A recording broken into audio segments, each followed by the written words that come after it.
Bom dia, meu nome é Matheus Piovesan Otto, sou aluno de iniciação científica e atualmente curso o 8º semestre do bacharelado em Física Computacional.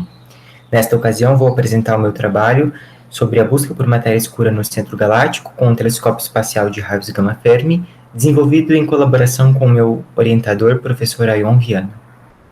Essencialmente, nosso trabalho consiste em utilizar os dados do telescópio espacial de raios gama Fermi, em particular do seu instrumento LAT, para estudar um excesso de radiação gama detectado na região do centro galáctico da Via Láctea. Por um excesso de radiação, nós queremos dizer uma componente de emissão que remanesce mesmo após a subtração de todas as fontes conhecidas desta radiação no céu. Nosso objetivo fundamental é recuperar as análises de dados que levaram à descoberta deste excesso, alcunhado de GAV excess, ou excesso galáctico central, e interpretá-lo como um sinal de autoaniquilação de matéria escura. Para tanto, vou abordar o paradigma de matéria escura, delineando os traços da sua existência, algumas propriedades e sua distribuição espacial, e, posteriormente, menciono o procedimento de análise de dados e como algumas peculiaridades do instrumento LAT influenciam esta etapa, e finalizo trazendo alguns resultados que, por quanto preliminares, fornecem um substrato de discussão bastante interessante. Comecemos, então, pelo paradigma de matéria escura. Dentre as inúmeras evidências da existência de matéria escura, há algumas que, tanto pela força dos argumentos quanto por motivos históricos, merecem destaque. Entre essas, vamos abordar aquelas baseadas em curvas de rotação de galáxias e em lentes gravitacionais. Primeiramente, cumpre que eu mencione que uma curva de rotação nada mais é do que uma medida de velocidade radial estelar como função da distância ao bojo galáctico. As medidas dessas velocidades, como feitas no trabalho seminal da Vera Rubin na década de 70, indicam que a longas distâncias do bojo galáctico elas tendem a se estagnar, um feito que não é satisfatoriamente modelado por potenciais gravitacionais baseados apenas na componente bariônica, como os potenciais de Miyamoto-Nagai e discos exponenciais. A inclusão de matéria escura na forma de perfis de densidade esfericamente simétricos, que logo vou discutir, resolve esse impasse. Prosseguindo, há um segundo conjunto de evidências bastante convincente baseado em lentes gravitacionais. Uma lente gravitacional é sucintamente a deflexão da luz causada pela interposição entre o emissor e o detector de um objeto massivo. Sabe-se que o ângulo de deflexão está diretamente associado à massa total e permite uma inferência precisa deste parâmetro. Adicionalmente, a luminosidade do objeto defletor, por sua vez, é obtida por contribuições em vários comprimentos de onda ao fluxo de radiação detectado. Se tomarmos a razão massa-luminosidade, nós temos uma estimativa da quantidade total de massa necessária para produzir um determinado fluxo de energia. Todavia, ao se realizar tomar essa razão, por exemplo, para aglomerados de galáxias, observa-se que a razão é muito mais alta do que se esperaria para um emissor puramente bariônico, indicando que fração significativa da massa está presente numa componente eletromagneticamente inativa e não bariônica. Agora, quais são as propriedades básicas de um candidato à matéria escura? Primeiro, de acordo com a cosmologia padrão lambda-CDM, as partículas de matéria escura eram frias ou não relativísticas quando desacoplaram do banho de fótons no universo primordial, porque se isso não tivesse acontecido, nós não observaríamos as estruturas de larga escala, como os aglomerados de galáxia, observados atualmente. Portanto, nós esperamos que as partículas de matéria escura sejam não relativísticas. Em segundo lugar, estas partículas devem ser não colisionais ou não interagentes, porque, caso fossem, elas possuiriam um mecanismo de dissipação de energia que colapsaria os halos galácticos, esfericamente ou aproximadamente esfericamente simétricos, colapsaria esses halos galácticos em discos, um fato que está em flagrante desacordo com a observação e as simulações de N-corpos. Por fim, a matéria escura é não bariônica e deve existir como uma nova partícula, que interaja com as partículas do modelo padrão, além de ser neutra ou de possuir fortes restrições sobre qual a sua carga total, uma vez que, se possuísse carga, interagiria eletromagneticamente. Quanto à distribuição espacial, as simulações de N-corpos indicam que a matéria escura forma uma hierarquia de halos e subhalos galácticos aproximadamente esféricos, com perfis de densidade bastante diversos. Dentre esses perfis, os mais frequentemente utilizados na modelagem de ralos de matéria escura são os de Navarro-Frank White e Einasto.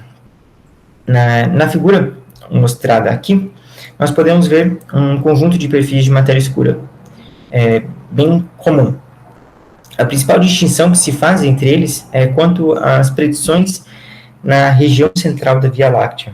Os perfis de NFW, Einasto e Moore são ditos cusp ou pontudos, porque prevêem uma densidade altíssima no centro galáctico. Já os perfis de Burkett e isotérmico, por exemplo, são ditos chord ou planos, achatados. Passamos agora por uma descrição do procedimento de análise de dados. Antes, cumpre mencionar algumas peculiaridades do instrumento LAT que são efetivamente importantes nesta etapa. Primeiramente, o LAT é calibrado na faixa de 20 MeV a 300 GeV, e o seu funcionamento baseia-se no conceito de produção ou conversão de pares. O que é isso? Um raio gama, quando incide no telescópio, induz a produção, naquela denominada camada de conversão feita de tungstênio, ele induz a produção de um par elétron-pósitron que é rastreado no seu percurso pelo tracker, o rastreador, e deposita sua energia no calorímetro, indicado por cal, ao interagir com cristais cintilantes de iodeto de césio. Agora, por que esses detalhes de arquitetura são relevantes? Porque todos os parâmetros do fóton incidente não são diretamente mensuráveis, eles precisam ser reconstruídos a partir da resposta do instrumento a um determinado evento. E, portanto, necessitamos de um modelo de resposta instrumental. Esse modelo, ao incluir diversos parâmetros que possuem uma dependência tácita, eles permitem que o analista de dados usufrua de certa flexibilidade na análise. Por exemplo, ao exigir que reconstruções angulares de boa qualidade, ou seja, exigir um conjunto de fótons que possua pequena dispersão angular, nós automaticamente reduzimos a área efetiva do instrumento e, portanto, poucas contagens no detector vão ser realmente associadas a eventos, isto é, a fótons de raios gama incidentes no telescópio. Esse balanço de diversos aspectos da reconstrução é o que denomina-se um corte de seleção, e é implementado nativamente na suíte de análise de dados do Fermi através das classes e tipos de eventos. Selecionadas estas classes e tipos na análise, nós procedemos ao ajuste. Como utilizamos 6.5 anos de dados, o mesmo dataset que compõe a análise feita pela colaboração no artigo citado no primeiro slide, e isto inclui uma quantidade enorme de informações, os dados precisam ser mandatoriamente categorizados em energia e espaço. Para cada categoria espacial, nós supomos que as contagens são modeladas por uma distribuição Poisson, como é usual para modelar dados de contagem, com a log verossimilhança mostrada na equação 1. E decompomos as taxas de distribuição, as taxas características da distribuição em certas componentes da emissão de raios gama, denominadas templates, expressas na equação 2 pelos termos em P maiúsculo. Os coeficientes F e M e outros parâmetros do modelo, como índices espectrais de fontes em templates de emissão por fontes pontuais, eles são estimados por máxima verossimilhança utilizando a biblioteca Fermi-Pi. É assim que chegamos na nossa seção de resultados. Para a modelagem das fontes emissoras de raios gama no céu, empregamos as seguintes componentes. Na emissão difusa, que inclui a emissão de raios gama do decaimento de pions neutros, o espalhamento cômputo inverso do campo de radiação interestelar e o Bremsstrahlung de elétrons no meio interestelar, utilizamos o modelo P6V11, o último modelo da colaboração Fermi, que não inclui estrutura de larga escala, como as bolhas de Fermi e possivelmente o excesso galáctico central. Esse modelo foi elaborado através do código de propagação de raios cósmicos Gauss próprio. Similarmente, nós utilizamos o modelo P6V11 também para emissão isotrópica de raios gama extragalácticos ou de fontes de raios gama não resolvidas.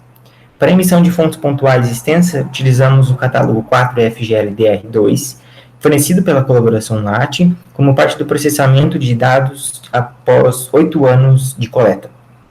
Além disso, modelamos a emissão extensa das bolhas de Fermi, por um template espacialmente não homogêneo, o que é diferente das modelagens previamente feitas por outros grupos que utilizam um template com emissão isotrópica. Por fim, modelamos a emissão de raios gama por aniquilação de matéria escura através de um template com distribuição espacial dada pelo perfil de Navarro-Frank-White. O fluxo proveniente das aniquilações é calculado através da forma mostrada no bloco o fluxo de fótons via aniquilações, onde mostramos os parâmetros que foram mantidos livres, a massa da partícula de matéria escura e a seção de choque termicamente ponderada.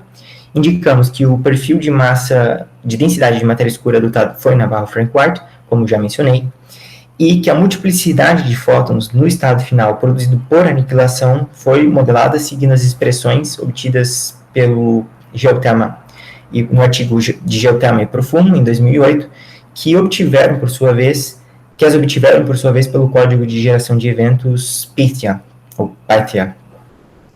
Desse modo, chegamos no resultado mostrado no próximo bloco. O excesso em GeV. Essas figuras mostram o resíduo fracional, fractional residual, de contagem de fótons. Isto é, os fótons detectados menos os fótons preditos pelo modelo. A primeira figura inclui apenas as componentes de emissão difusa, isotrópica, as fontes pontuais extensas e as bolhas de Fermi. Nela, notamos que a emissão é bem modelada para as energias menores do que 6 GeV, 3.8 na escala logarítmica, ponto no qual surge um excesso de radiação que tem um pico em 10 GeV que se estende até cerca de 30 GeV. A partir dessa região, as emissões passam a ser novamente bem modeladas, apesar de algumas medidas não concordarem com os limites de um desvio padrão. Mas isso pode ser resolvido por um fit mais robusto. Após a adição do template de aniquilação de matéria escura no canal BB-bar, isto é, consideramos uma partícula de matéria escura com branch aniquilando integralmente no canal BB-bar, com branching ratio 1, o resíduo na região de excesso quase some com o ajuste de uma partícula de matéria escura com massa 194 GeV, aniquilando para seção de choque, com seção de choque 2.6 vezes 10 a menos 26, 86% do valor de relíquia. Mas os excessos na região mal ajustada aumentam. O que pode ter acontecido, mas nós não podemos explorar, é que a adição do template de NFW deslocou o pico da energia das bolhas de Fermi para uma faixa menor, causando um excesso, pelo qual as bolhas eram antes responsáveis por sanar nas altas energias. Nossa ideia para resolver esse problema é fazer um estudo bibliográfico das modelagens espectrais das bolhas de Fermi, tentando manter os parâmetros de ajuste dentro de um intervalo crível, que impeça esses deslocamentos de perfil para ajustar o modelo. Bom, eu concluo assim a minha apresentação e espero poder sanar todas as dúvidas que tenham surgido. Muito obrigado pela sua atenção.